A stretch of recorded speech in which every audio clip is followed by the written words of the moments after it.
15 વર્ષથી પાલેજમાં જૂના અને જાણીતા computer, laptop, CCTV camera service, printer repairing તેમજ નવા અને જૂના કોમ્પ્યુટર લે-વેચ કરનાર.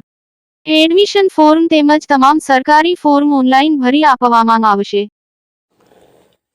વિલાયત જીઆઈડીસીની કલર ટેક્સ કંપનીમાં ઘૂસેલો દીપડો આખરે પાંજરે પુરાયો. કર્મીઓએ લીધો રાહતનો શ્વાસ. ભરૂચ જિલ્લાના વિલાયત જીઆઈડીસી વિસ્તારમાં આવેલી કલર ટેક્સ કંપનીમાં છેલ્લા કેટલાક સમયથી દીપડાની અવરજવરની આશંકા વચ્ચે કર્મીઓમાં ભયનો માહોલ સર્જાયો હતો.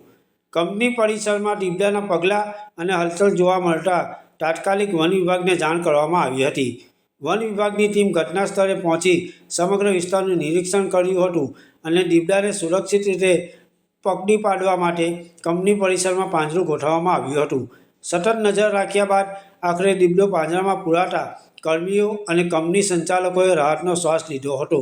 દીપડો પાંજરે પુરાયાની જાણ થતાં આસપાસના ઉદ્યોગો અને સ્થાનિકોમાં પણ ભારે ઉત્સુકતા જોવા મળી હતી. ઘટના સ્થળે લોકોના ટોળા ઉમટી પડ્યા હતા. વન વિભાગે લોકોને ભીડ ન કરવા તેમજ દીપડાથી સુરક્ષિત અંતર જાળવવાની અપીલ કરી હતી. સદનસીબે સમગ્ર ઘટનામાં કોઈ જાનહાનિ કે ઈજા થઈ નથી. દીપડો સુરક્ષિત રીતે પાંજરે પુરાતા કંપનીના કર્મીઓ સહિત સમગ્ર વિલાયત જીઆઈડીસી વિસ્તારમાં રાહતનો માહોલ જોવા મળી રહ્યો છે. પાલેજ ટાઈમ્સ, ભરૂચ.